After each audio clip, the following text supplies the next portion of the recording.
Hello everybody, welcome back Space Engineers. This is an interesting view of things. So yes, welcome back. Oh hello Skimmer, how are you? So I did run Skimmer. Oh man, the frame rate is real. It's terrible. I did run Skimmer. I did a lap around the asteroid. Hopefully we can improve performance here soon. Can we follow you? Where did you go? I actually had an issue, like one of the passes we did with Skimmer got undone because I accidentally deleted the asteroid and had to copy it back in from a backup. I don't know if I told you guys that. So what ends up happening is, oh, here we go. So we kind of, whatever we did in the first time we ran Skimmer basically got undone by magic. Here we go. Here's the route that Skimmer took. Around the asteroid we go. That must be fun to make a little racetrack. Oh god. So here, what happened here? Here, looks like it went and turned. This, I might have played around with some settings, maybe. I can't tell where it went. Oh, it's over here now. Did I move it? Maybe that was a pass. That was from the other day. Okay. This is the one from the beginning of the episode, assuming it made it in. Here we go. Round and round we go. So most of it was stone, and I did use... Oh, what's your name? It's a weird name. Next something with some numbers.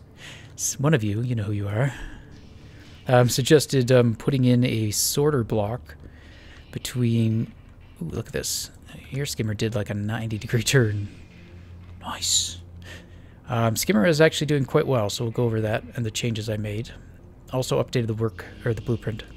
But someone suggested doing a sorter block that could filter out the stone and just eject the stone and keep everything else on the ship. So that's actually a great idea, and I did that for this pass. And basically, Skimmer went all the way around without getting full because of that. So ejected mostly stone, and because most of the top layer is stone, we're just barely getting into the iron and stuff. So that's probably a good idea to do for the first pass of the asteroid anyway, just to get rid of most of the stone. Then when it's mostly ores, then we could start looking at collecting it, because I'm not sure how quickly we can get something set up to collect stuff from Skimmer. Alright, so here Skimmer, this is where Skimmer stalled, actually. Didn't do any damage, but managed to come down here. I think just coasted past all this and started digging again here. But here it would stall. So if it goes up too much of a steep incline, the back of the ship, basically where that wheel is, will come down. And if that touches down, it will basically shut itself off. And it did. So that was good. And then it came up here, and then I thought it would shut itself off because it was actually heading right for this.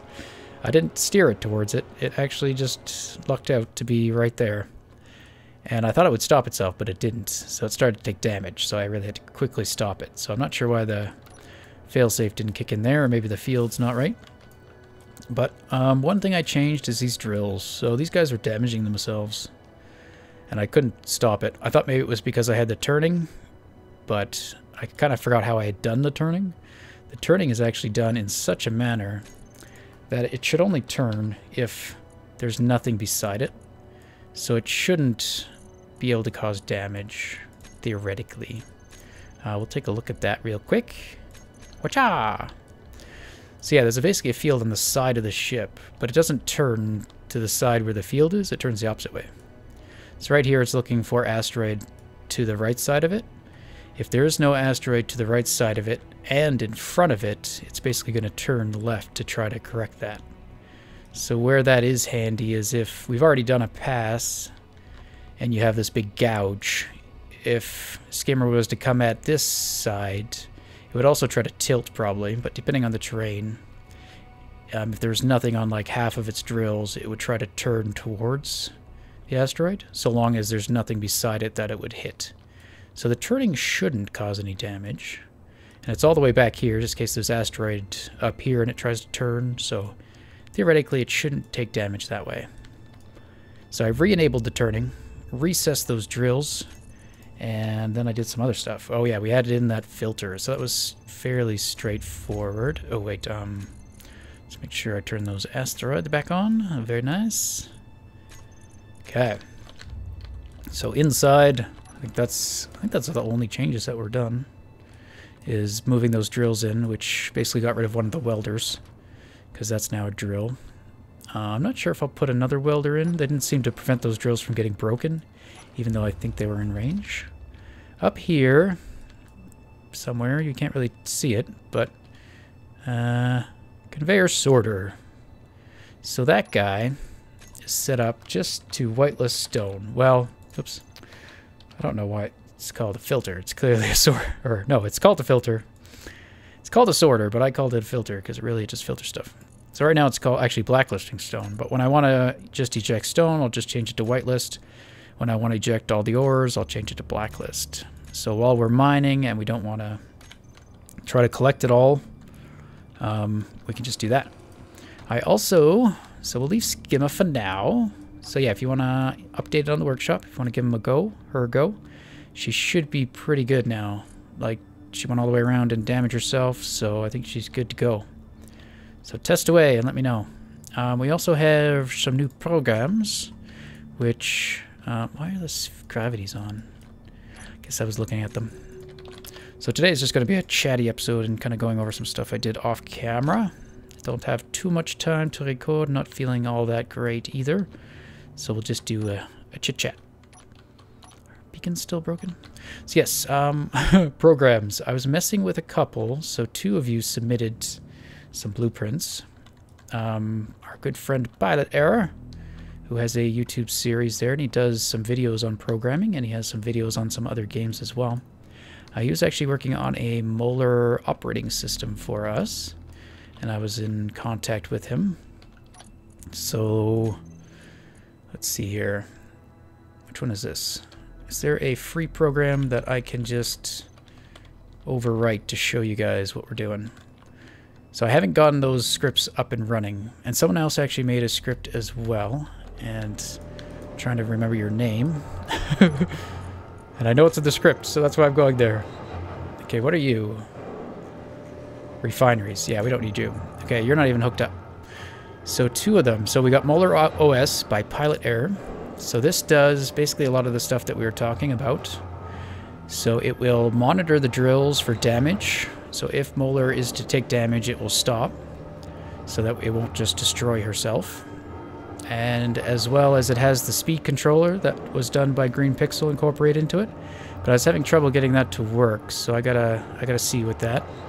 As far as I could tell, it wasn't moderating its speed, but I didn't really give it a good test yet. And then it also will stop to empty its inventories and stuff like that. So I won't get too much into it right now, but hopefully we can see it in action soon. And then there's another one, Molar Inventory Management by Brainless. So I missed this one, but he made him, her. I assume you're him, maybe? Cool Camille? Maybe you're her. I don't know. You could be whatever you want to be. So yes, thank you very much. So this one is, again, what we talked about in terms of shutting Molar down to empty its cargo containers and then starting back up. So awesome, and thank you very much. I wish I could make more sense of the programs so that maybe I could pick and choose the good parts out of all of them. But yeah, this is great, so thank you very much for doing it, and yeah, I really appreciate you taking the time to put in all the instructions and stuff. That actually really helps. So yes, thank you. Alright, so we will leave that for now though, but I wanted to mention those because I do really appreciate you guys doing that kind of stuff for me. That is stuff I don't know how to do, and I unfortunately don't feel I have the time to really learn about it just yet, but hopefully maybe at some point I can pick up some of it. I do plan on actually going through Pilot Error's videos and following along all of his tutorials, so if you are interested in that kind of stuff too, I'd recommend trying that to start. What did I do? Storage. Okay. And stone ejector. So we got a lot of stone from Skimmer going before. I got rid of most of it. And I also changed the program that we were using to sort everything. And I've also done a overhaul to the piping system. So each layer of cargo is its own separate little bubble, right? So there's, I think, 8 cargoes in most levels, except for the bottom one, because there isn't room.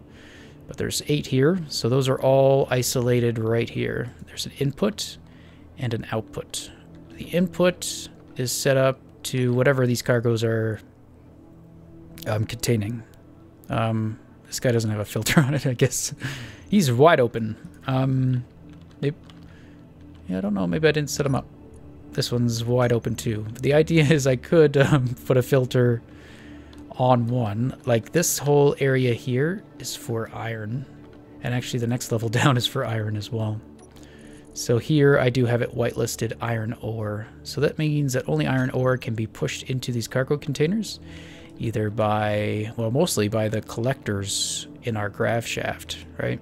The collector will collect the ore and then it'll start pushing it out to inventories. So I'm trying to control where it can push that ore. So it should push all the ore into here. And then I do have a sorter going as well that will move stuff around. So same deal. This one, I believe, should be the same. Iron ore. And the bottom one, I think, is for a few different ores, or cobalt and nickel.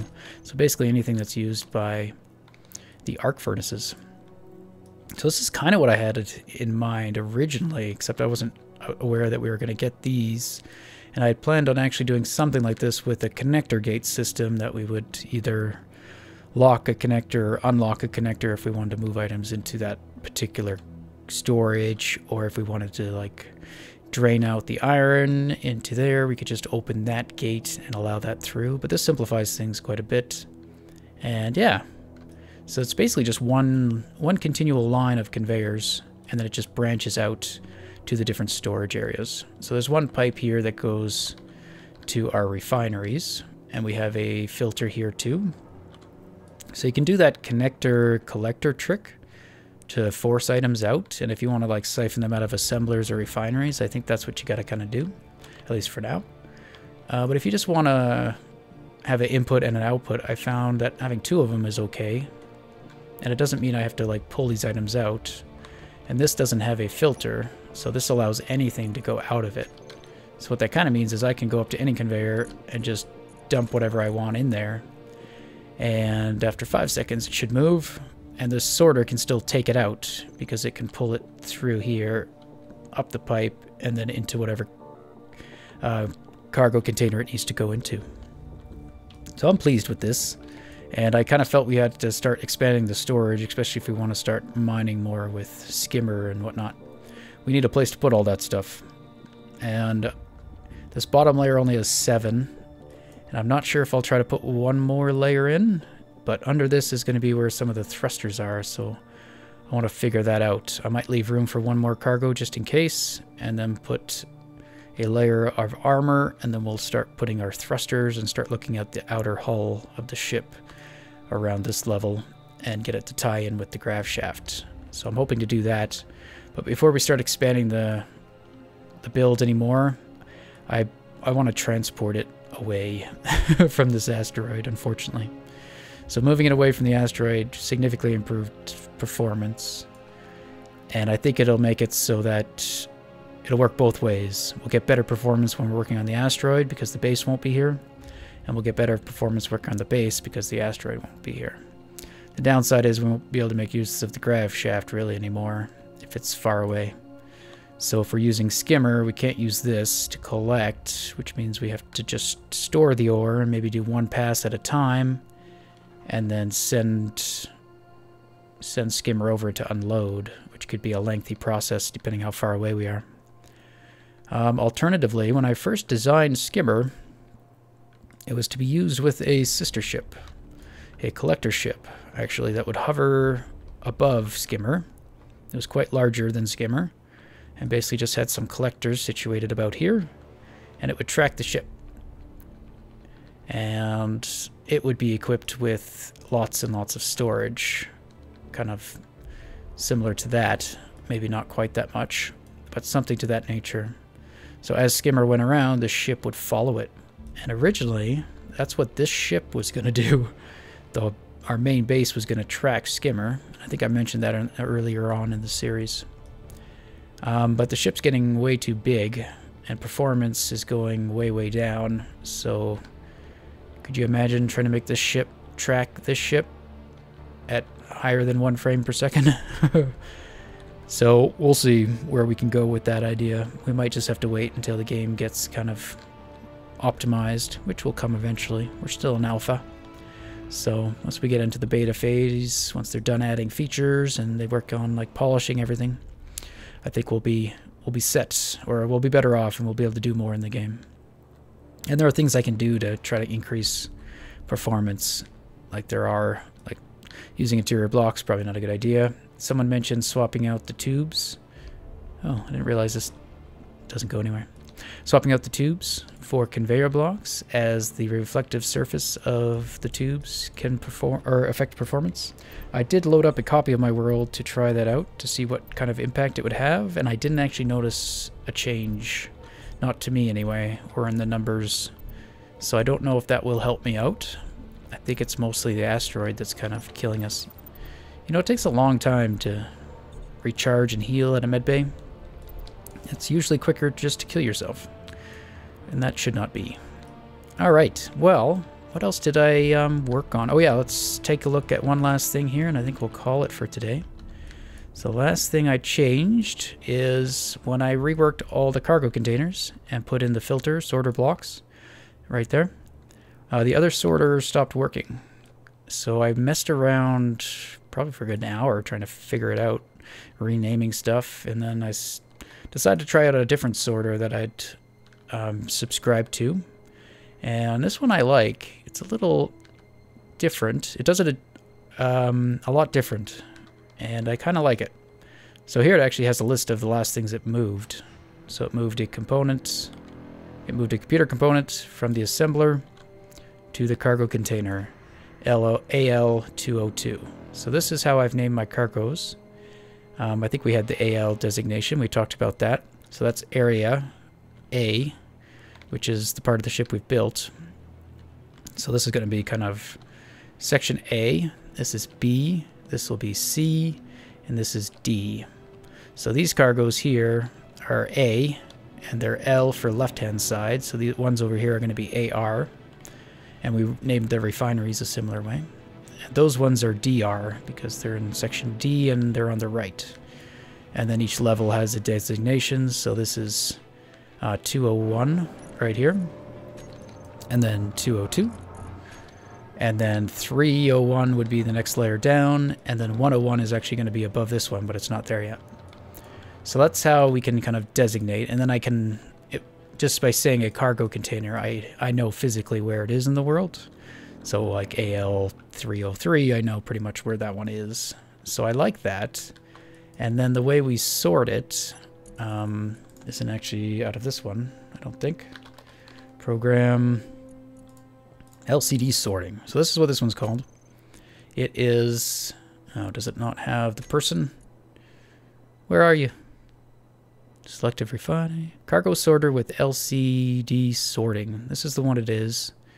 I don't know if we do that. Does it bring it up? Bow's Workshop. In-game. No, not really. Well, fine then. Don't work. Okay. So the LCD one works by... It needs 2 LCDs. One does, like, the list of the stuff that it recently moved. The other LCD is actually used to decide where things go. So this is a part I kind of like, kind of don't like. It's kind of a win-lose situation, or it's got good aspects and bad, I guess. But this is basically how it decides where to put stuff. So you can kind of see ingot gold, it'll put into cargo AL201. So what we do is we input all this into the public test. So that's a bit of work doing that. But it's kind of a one-time thing, and then I can easily just change where I want stuff to go. Like explosives actually isn't going to stay there. It'll probably go into a different one. So I could just rename the cargo, and then it'll put it into that one. So, and I can easily reference where everything is going from this one list, which I do like. So the thing I don't like about most sorters is you got to rename your cargo containers to work with the sorter. And that, usually okay, but if you have multiple programs, a lot of them want you to rename stuff. So then you gotta try to get everything to work together and renaming without conflicting. And because I mean, this guy wants to rename stuff, and I currently have it disabled because it does that. It basically wants to add something to the end of all my cargo containers, so it knows which cargo containers to look in. So that's nice, but it kind of impacts this one. I don't want to have that name at the end of this cargo container. And then I can't tell, like I would think it would be a way to make it so it just looks for this in the name. And then I could have more, so it could be cargo AL306, and then I could put iron ore or whatever's in it. But as far as I can tell, I can't do that. It has to be exact, which I don't like. But it's better, I like this one better than the last one. The last one was good and suited our needs. But I do like just the way I can organize this. And once I have those cargo containers named, I don't have to go back and name them again. Like when I was trying to get that other one working, I spent, yeah, like half an hour to an hour just going around renaming these cargo containers. Going in here and iron or however I wanted to filter them. And it's like, oh, no, I want to move that stuff over to this one, so I got to change the name on that one and then put the name in here. Now I don't have to do that. This can stay like that forever, really. And the only thing we have to change is that one list. So that one's really cool. So props to the author of that one. I don't know who you are offhand, and I couldn't see it there on the script, but maybe it was. I miss a lot of stuff, especially when talking. Alright guys, well, I think I'm just going to leave it there. Just kind of toured around, showed some off-camera stuff. Trying to update the workshop. I did put chip up as requested by someone, as well as the mining variant. The crane is on the workshop if you want to check it out. It's just the crane. I kind of disconnected it from the base here, and I've actually made it so we can disconnect it. So right now it's only connected right here at this merge and connector, similar to the repair bay. So if you would like to check that guy out, he's on the workshop as well, and hopefully we can expand him, automate him, etc. Skimmer, as I said, has been updated to the way you see. Torque wings being welded, that's probably not helping performance. And Tortwing is on there as well. I've also started a collection on the Steam Workshop, so you'll be able to find, oops, I wanted to repair something. You'll be able to find all the stuff from this series, and just this series, in one collection. So it'll have all the ships, it'll have the starting world, etc. if you wanted to give it a go. Crashed with Molar there in the crater. But yeah, well, that'll do for today, guys. Hope you're still enjoying the series, and yeah, we'll see you all next time. Bye-bye.